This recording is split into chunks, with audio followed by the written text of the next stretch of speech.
На неделе парламентская комиссия по убийству в ноябре прошлого года в Стамбуле китайского бизнесмена уйгурского происхождения Айркена Саймаити сделала свой заключительный доклад Джорку Генеше, и он был принят к сведению.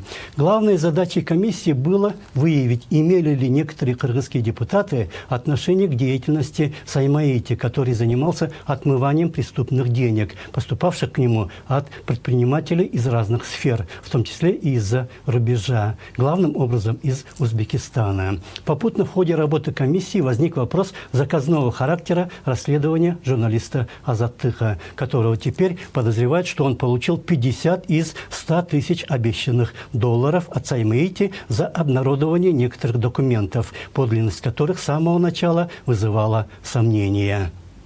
Biz мынау бардық отырымдарды ашық айқын өткіздік.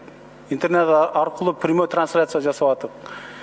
Мы все свои заседания проводили открыто. Они транслировались по интернету в прямом эфире. Эти факты, показания свидетелей, оказались для нас неожиданностью. Мы в комиссии не имели намерения каким-то образом обвинять журналиста Азаттыка Али Тактакунова. Но чтобы прояснить ситуацию, теперь Тактакунов должен явиться к следователям, встретиться со свидетелями и уточнить все.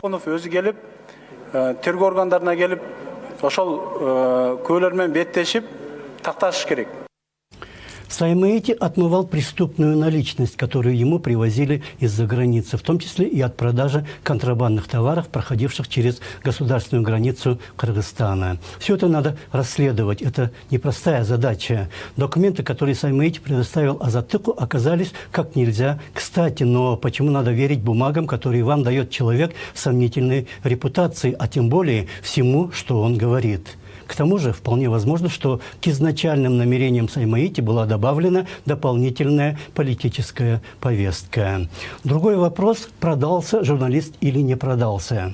Если некий мужчина уезжает в командировку, а после возвращения ему соседи докладывают, что в его отсутствие к его жене приходили мужчины, то те, кто говорит, что соседи не имели права бездоказательно рассказывать ему про поведение жены, однозначно на стороне супруги. Конечно, юридические аспекты вопроса существенны, но для мужа важнее второй вопрос – изменяла жена или нет.